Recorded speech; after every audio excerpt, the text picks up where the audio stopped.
Physical education में fitness tests को लेकर अक्सर कंफ्यूजन होता है ना? क्रॉस वेबर, कूपर, AHPERD, ये सब नाम सुनकर लगता है कि क्या है ये सब। तो आज हम इन्हीं 4 सबसे ज़रूरी टेस्ट्स को लेंगे और एकदम आसान भाषा में समझेंगे। अगर ये नाम सुनकर थोड़ी उलझन होती है तो ये बिल्कुल नॉर्मल है। यकीन मानिए, कई लोगों के साथ ऐसा होता है। पर इस चर्चा के आखिर तक ये सारे के सारे टेस्ट दिमाग में एकदम शीशे की तरह साफ हो जाएंगे। तो फिर चलिए शुरू करते हैं। तो आज का हमारा प्लान क्या है? सबसे पहले हम समझेंगे कि फिटनेस के 2 मेन टाइप कौन से हैं।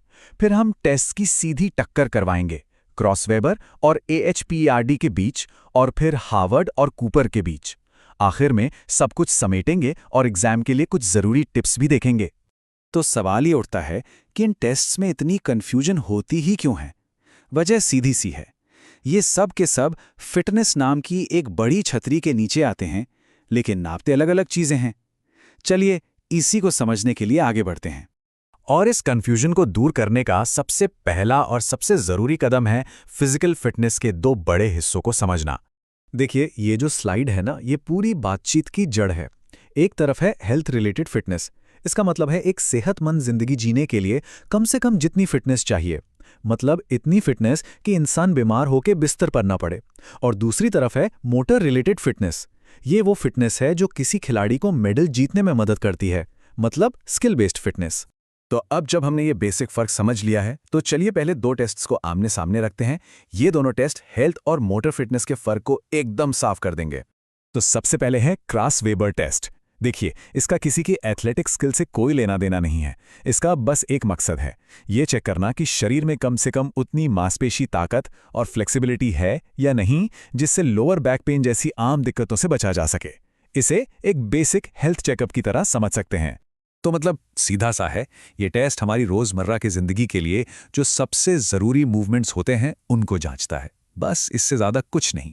और ये जो आंकड़ा था 58% का, ये इतना शॉकिंग था कि अमेरिका के प्रेसिडेंट तक की नींद उड़ गई थी।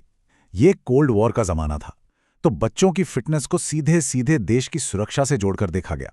और इसी टेंशन के जवाब में एक नया, ज़्यादा बड़ा टेस्ट तैयार किया गया, AHPERD टेस्ट।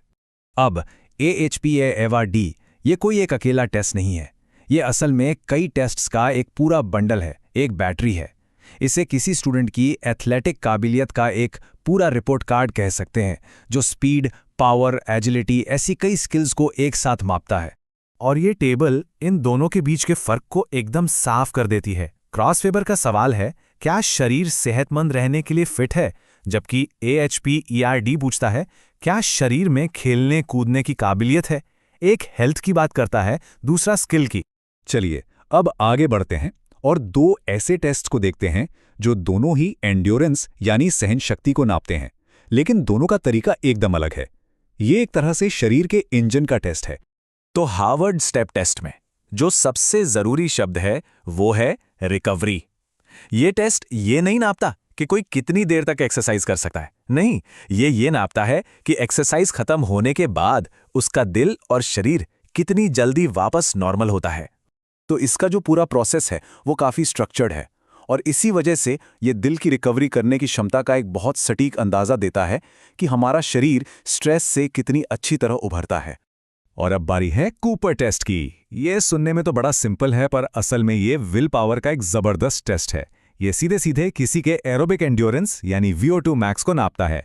अब VO2 मैक्स का सीधा मतलब है कि एक्सरसाइज के दौरान हमारा शरीर कितनी ऑक्सीजन इस्तेमाल कर सकता है। तो सवाल बस एक है, 12 मिनट के अंदर शरीर का इंजन उसे कितनी दूर तक ले जा सकता है।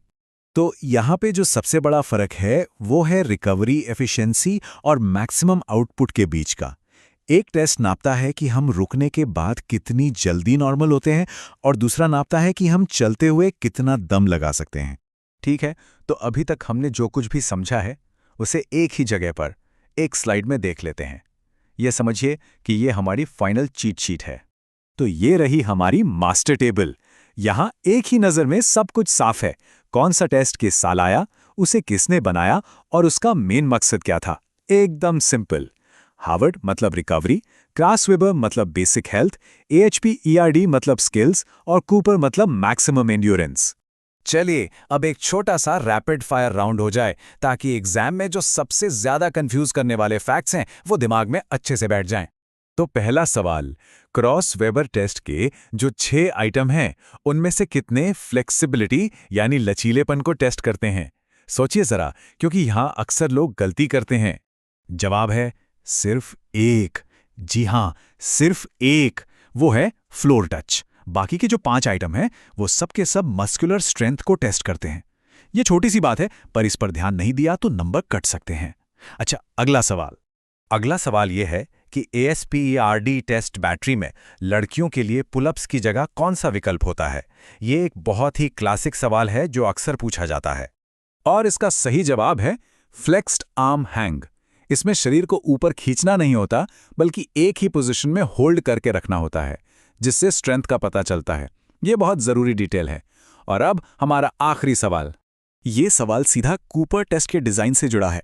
तो बताइए, कूपर टेस्ट में क्या चीज फिक्स होती है, दौड़ने की दूरी या फिर दौड़ने का समय? इसका जवाब है समय। कूपर टेस्ट में टाइम हमेशा 12 मिनट पर फिक्स होता है और गोल ये होता है कि उस 12 मिनट में ज्यादा से ज्यादा दूरी तय की जाए। बस यही एक फैक्ट इसे उन टेस्ट से अलग करता है जहां दूरी फिक्स होती है, जैसे कि 1.5 मील की दौड़। और ये आखिरी बात हमारी आज की पूरी चर्चा का निचोड़ है। याद रखिए, क्रॉस वेबर टेस्ट कोई मेडल जीतने के लिए नहीं बना है। ये तो बस इसलिए है ताकि इंसान बीमारी से बचकर एक सेहतमंद जिंदगी जी सके। यही फर्क है परफॉर्मेंस वाली फिटनेस में और जिंदगी वाली फिटनेस में।